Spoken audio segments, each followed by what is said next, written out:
afternoon, everybody. I'm speaking this afternoon on the monad. Well, you're new. I'll explain what the monad is. I think everyone else is familiar with the concept of the monad. Stella? No, right. Oh, good. I'm going to go out then. Okay.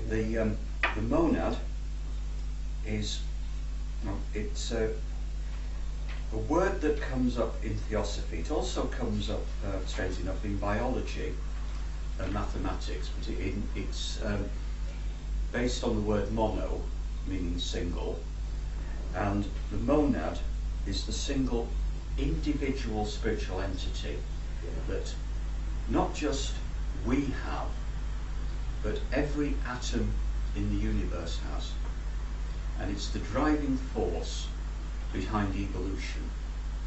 The monad, the individual spiritual entity within all of us. A cat has it, a horse has it. And all the atoms of a cat and a horse. Yes, and all our atoms, yes, have it. Can I ask, is it the atom? Or no, it's spiritual. It has no form. The monad has no physical form. So you're talking about every particle? Well, when I say particle, that's very interesting. I would say that Theosophy only goes down to the atom. There's a lot further than that, in every particle. Now, actually, you raised an interesting point there. I would say every atom is trying to find expression. But that was only because atom was the smallest thing. Yes, that's right. So we have moved on, yeah. If they knew particle, they'd have said particle. Surely. So I suppose, yes, every particle, must have its own. The atom has got thousands of particles, isn't it? Can have, yes. Can have. But everything in the universe is evolving. There's no dead matter within the universe. And the driving force behind that evolution is the individual spiritual entity trying to find expression. It's also been referred to, I think, by Gottfried de Perucca as a learning entity. So the monad doesn't just drive evolution, it evolves itself. Now, I read something interesting. Shall I say it now or keep it for later? Go on. HPB reckoned that what she calls savages, I mean, she was talking in the 19th century, and this was people like undeveloped people of. She always seemed to go for the Philippines for some reason, but she said Australia, but I think she meant native Australians, and the same for Africa. And she said that because they are relatively new people, they don't have any karma, and they have brand new monads which haven't accumulated any karma because this is their first time around. And she said, so in that way they're luckier than the most civilized person, because they haven't got to work off all this karma. They're brand new and they're starting now. And those are the oldest peoples on Earth. If you're talking about pre-civilized people, they are the people who've been around for the longest. Yeah, we came out of Africa. Yeah. Well, this is what HPB reckoned, but I can see what she meant by, because the monad seeds itself, doesn't it? That's right, yes. And for new people, and there are always new people. There's new people coming into incarnation, but I don't know that that's within either regional or ethnic or racial. No, I'm just saying that's what they just what she said. I'm afraid I have to reject that completely, because I mean, if you take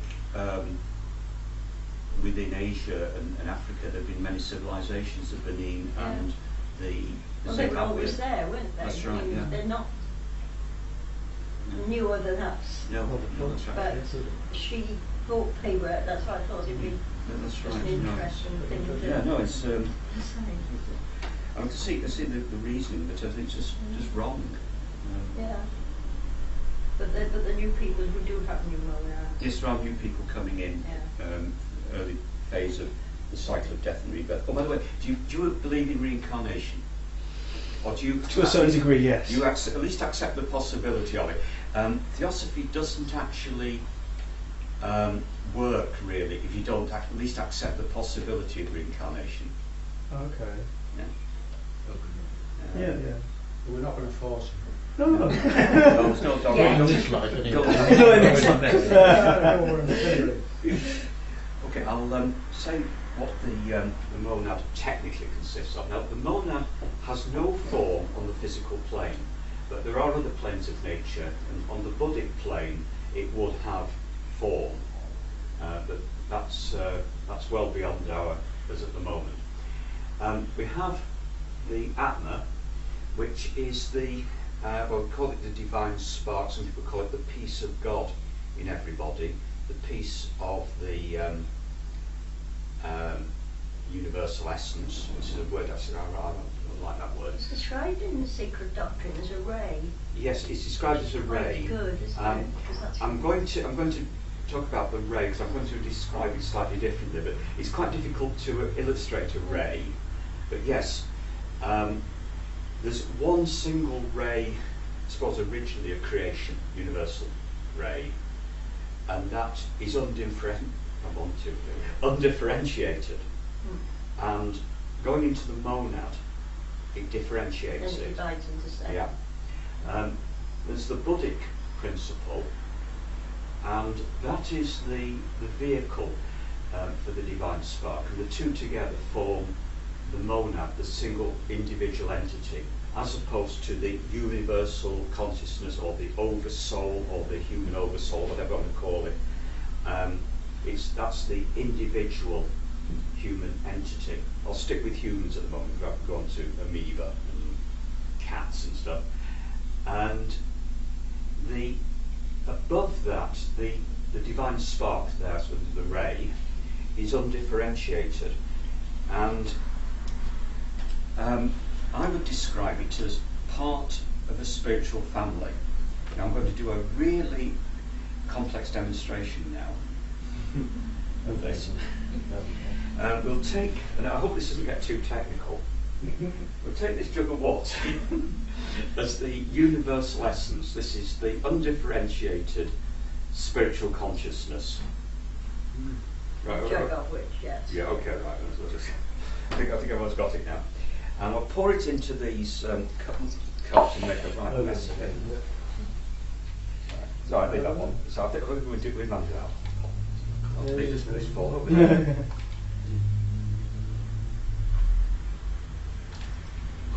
Plus the fact I've got so fighters down.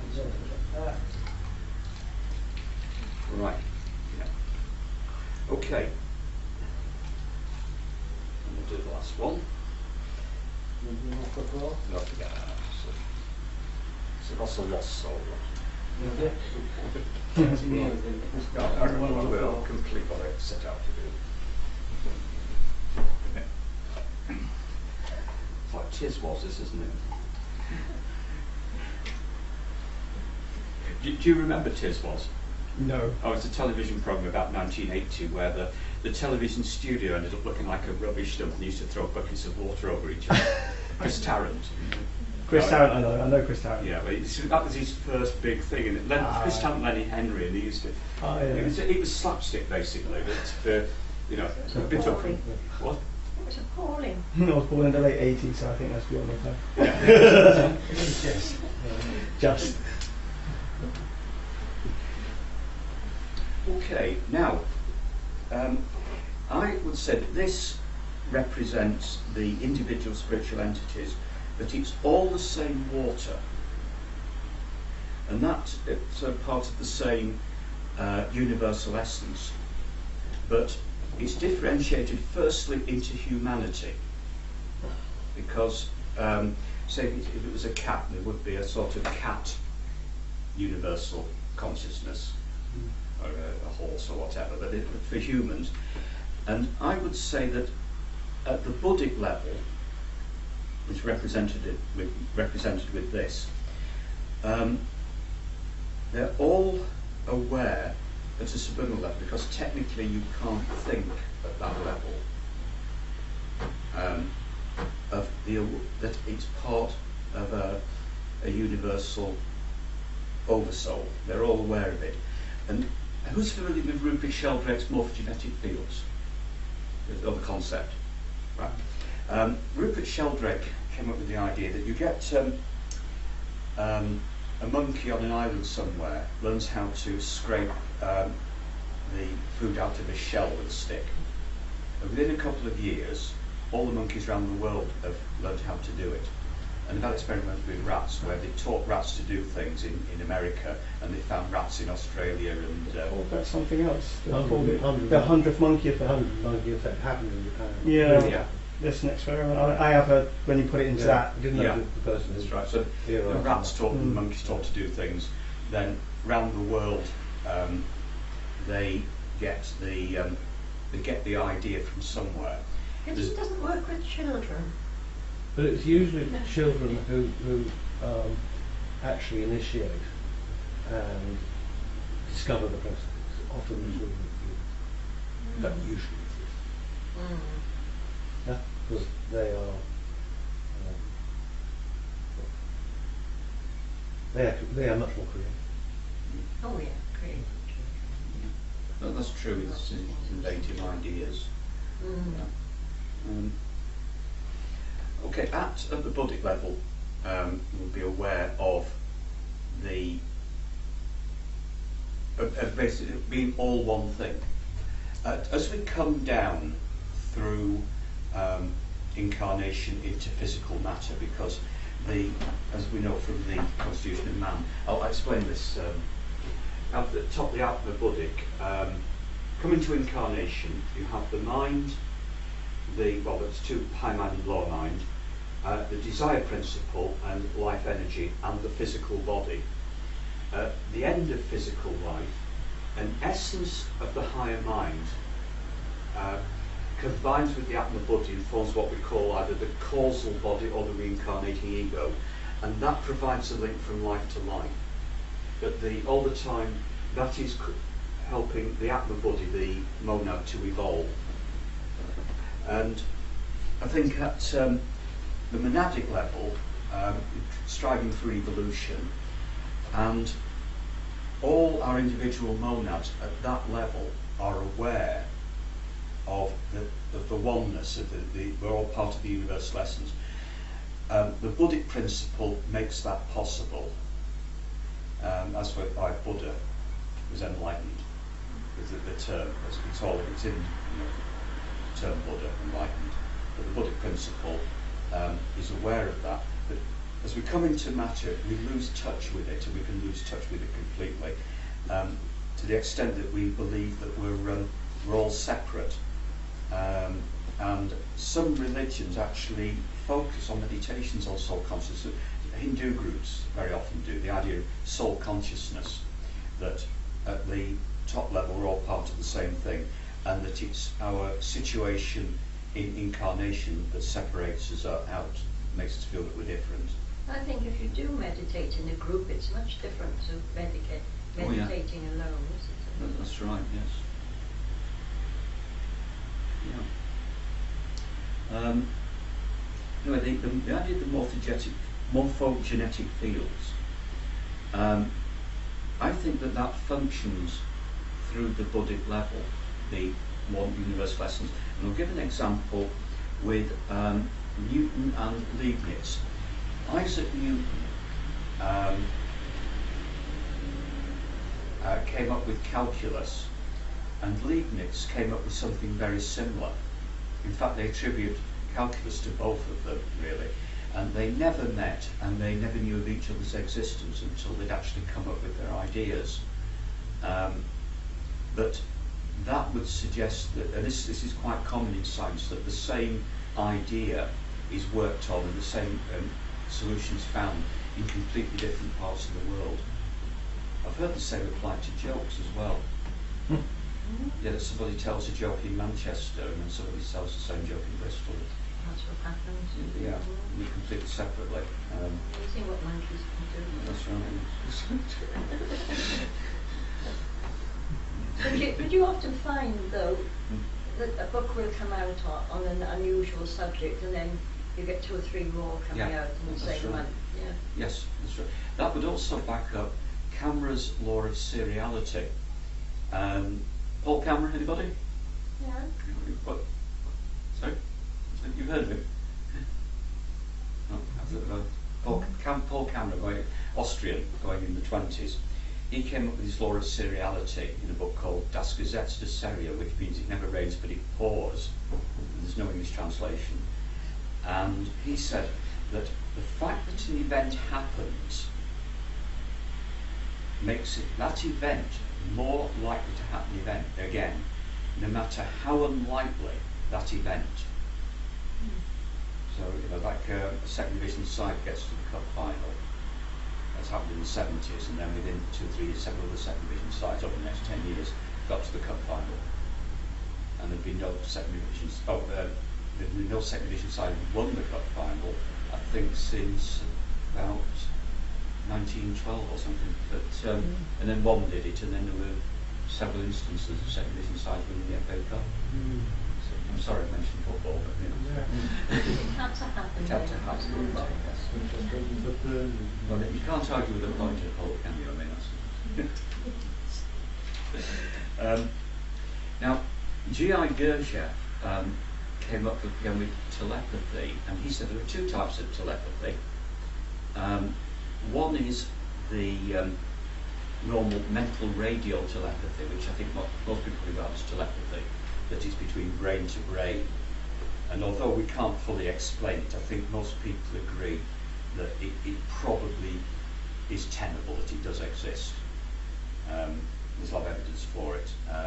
And not just, I suppose, yes, the idea is transferring feelings as well, and there's the idea of somebody walks into a room and they're enlightened, and it relaxes everybody in the room, and somebody walks into the room and they're angry, and it winds everybody up. But J.I. Gurdjieff said there's another type of telepathy, and he referred to as going into the universal, the overconsciousness, universal consciousness. I suppose a bit like the cloud in computer, on the internet. So it's all in the cloud now, which I don't trust anyway, but it doesn't matter. But he said that you can actually perform telepathy by going through, if you're able to do it, like, it's spiritually developed enough to do it, you can go through the universal consciousness to communicate with other people. He says that was another form of telepathy, another way of doing it. Something else I've got.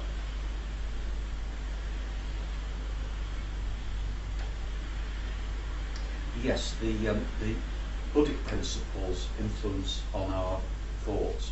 That if we take our higher and lower mind, very often the higher mind is influenced by the Buddhic principle, which brings us a sort of compassion and the idea of the oneness, spiritual development, or our ideas can come from desire, and there's a lot of models of this, our desire overriding our rational mind, so that it's like the horse pulling the cart, and the horse goes where it wants because the horse is desiring, the driver doesn't bother to control it. There's a lot of paradigms and models like that.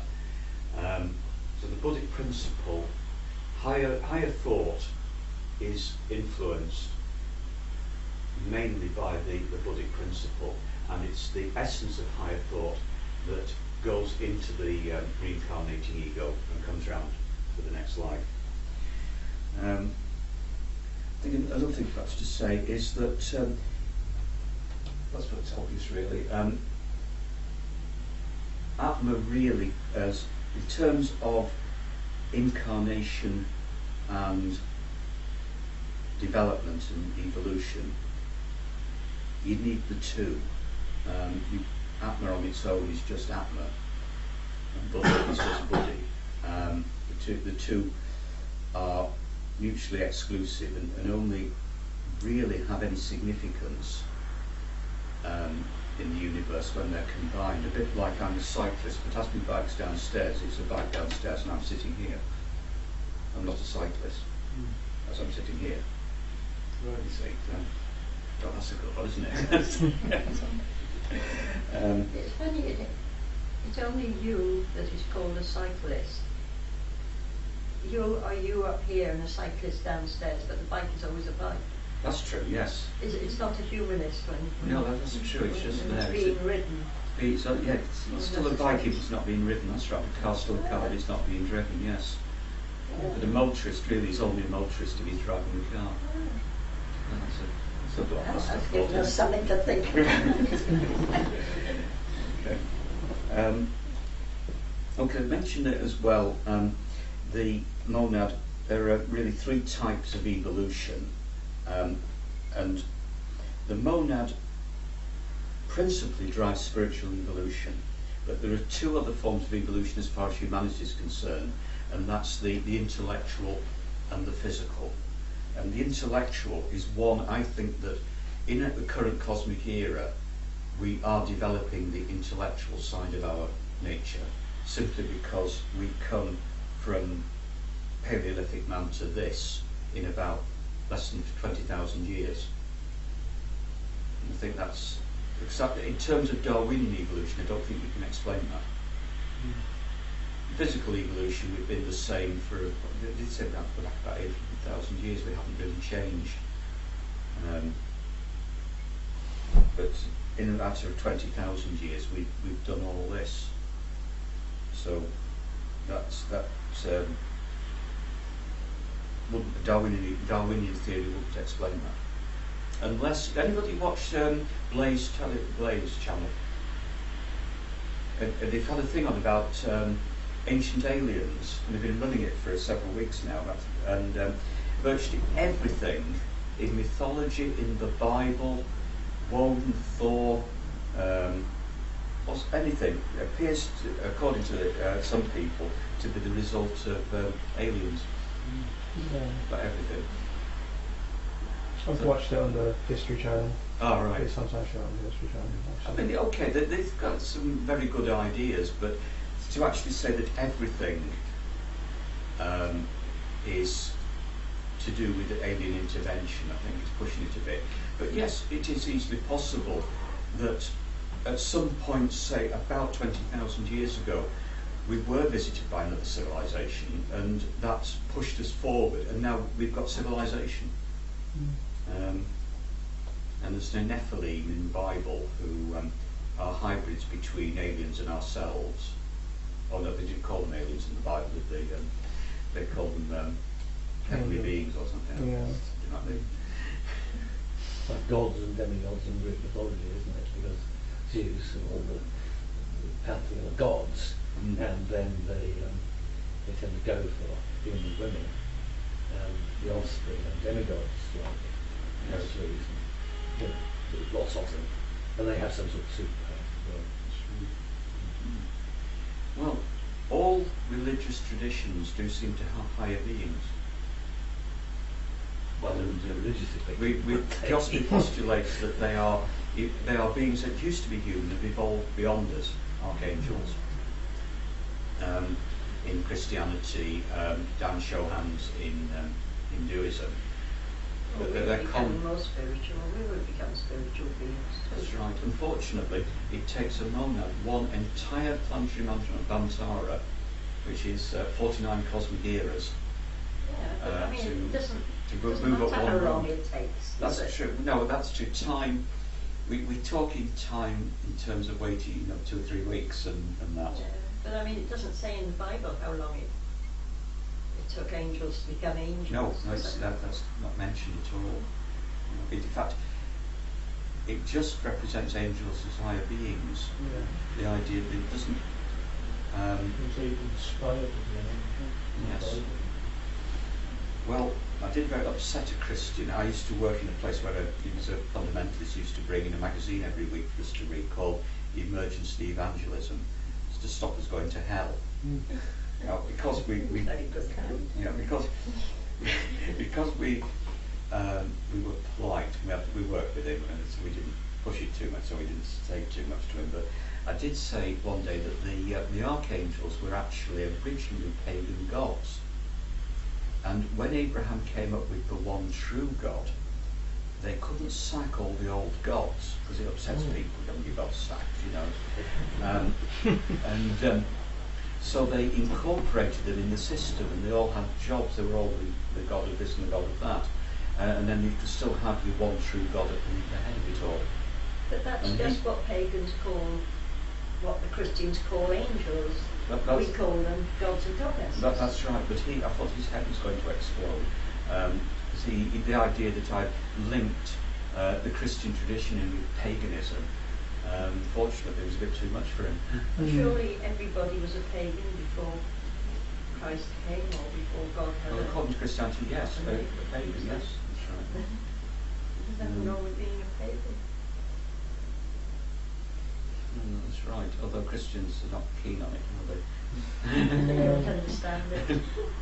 Pagan just means country dweller. Pagano simply means country dweller. Originally, yeah. Yeah. So out there. And they, Niels. Christianity has pinched Satan. Satan is the horned god of the hunting religion. The devil, sorry. Although the Bible has effectively two Satans.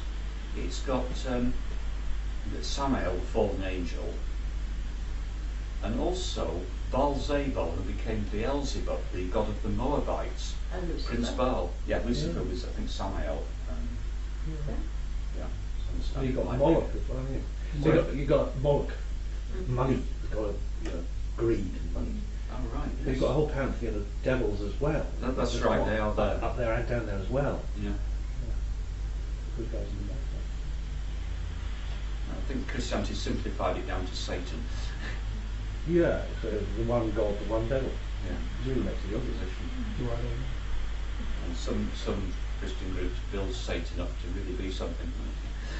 Go on, Howard, you want to say something? Sorry? I thought you were going to say something, Howard. Oh. All right. Okay, I think I've...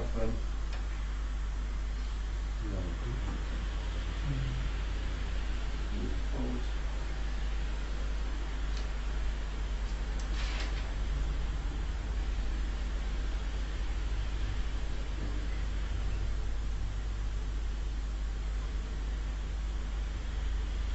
Oh yes, meditation for world peace that we do every year at on Armistice Day. I think that through the universal essence, because I think that by doing a meditation for the benefit of humanity or the benefit of the planet or whatever, that affects the universal essence in a small way. And I think that things like we do the meditation for world peace, and as other groups do things, be pro-peace rather than anti-war. I think things like that are beneficial through universal essence, universal consciousness. Okay, that covers it. So